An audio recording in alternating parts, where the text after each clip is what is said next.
नमस्कार, स्वागत आहे तुमचं दिशाच रेसिपीमध्ये। आज आपण इथं पौष्टिक असे गव्हाच्या पिठापासून बनवलेले मोदक आणि लाडू रेसिपी बघणार आहे। अगदी साधी आणि सोपी रेसिपी आहे। एकदा ही रेसिपी तुम्ही नक्की ट्राय करून बघा। आता यासाठी आपण 2 वाटी गव्हाचं पीठ घेतलेलं आहे, 1 वाटी गूळ, 1 वाटी तूप आणि अर्धी वाटी खसखस घेतलेला आहे।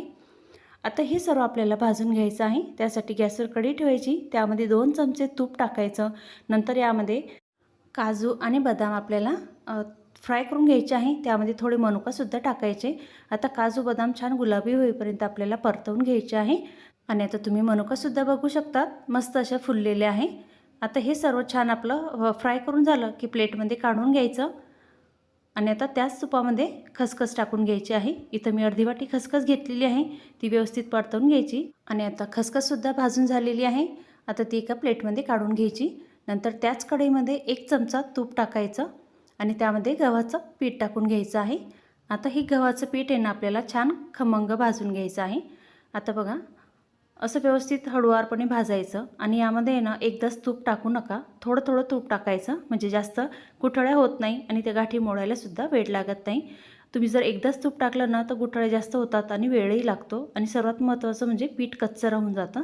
त्यासाठी बघा, असं झाऱ्याने सर्व गाठी मोडून घ्यायच्या आणि छान असं परतवून घ्यायचं आणि रंग बदलेपर्यंत हे पीठ आपल्याला भाजून घ्यायचं आहे। आणि आता तुम्ही रंगही बघू शकतात, छान बदललेला आहे। आता पीठ व्यवस्थित भाजून झालेलं आहे आणि थोडं तूपसुद्धा आहे, ते तूप आपल्याला टाकून घ्यायचं आहे। नंतर अर्धी वाटी खोबरा खीस टाकून घ्यायचं आहे। तुम्ही ओलं खोबरंही टाकू शकतात, पण इथं मी सुकं खोबरं म्हणजे मार्केटमधून आणलेलं होतं खोबरा खीस, ते टाकून घेतलेलं आहे। अर्धी वाटी टाकून घ्यायचं आणि ते सुद्धा आपल्याला व्यवस्थित भाजून घ्यायचं आहे। 5 मिनटं खोबरा खीससुद्धा भाजून घेतलेलं आहे त्या पिठासोबतच। नंतर काढून घ्यायचं। आता गॅसवर कढई ठेवायची, त्यामध्ये 1 चमचाभर तूप टाकायचं आणि 1 वाटी गूळ टाकून घ्यायचं आहे। आता इथं पाक वगैरे करायचा नाही, फक्त आपल्याला गूळ विरघळून घ्यायचा आहे। बघा, अशा पद्धतीने गूळ विरघळून झालेला आहे। आणि आता व्यवस्थित मिक्स करायचं आणि तिथं कचरा वगैरे काहीच नाही गुळामध्ये, म्हणजे गाळायची गरज नाही। आणि जर तुम्हाला गाळायचं असेल ना तर तुम्ही गाळू शकतात। आणि आता जे पीठ भाजून ठेवलेलं होतं त्या कढईमध्ये हा पाक आपल्याला टाकून घ्यायचा आहे आणि आता छान असं मिक्स करायचं। आता हे मिक्स करताना सुद्धा आपल्याला मंद आचेवरती ही कढई ठेवायची आणि नंतर त्यामध्ये हे टाकायचं आणि भाजलेली खसखस, काजू, बदाम, मनुका टाकायचं आणि ते 2 मिनिटासाठी आपल्याला फक्त परतवून घ्यायचं आहे, म्हणजे मिक्स करायचं, म्हणजे छान असं मिक्स होते। आणि आता चमच्याने असं मिक्स करायचं आणि एका ताटामध्ये टाकून घ्यायचं आहे।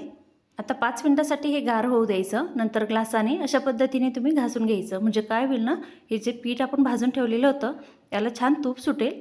आणि बघा, छान असं ग्लासाने भाजून घेतलं आणि आता यामधील अर्धं सारण मी मिक्सरच्या भांड्यामध्ये टाकेल आणि ते मिक्सरच्या भांड्यामध्ये टाकल्यावरती फक्त 2 मिनिटासाठी फिरवून घेणार आहे, म्हणजे छान असं जास्त तूप सुटेल आणि मोदक करायला सुद्धा खूप सोपे जातात आणि लाडूसुद्धा व्यवस्थित तयार होतात।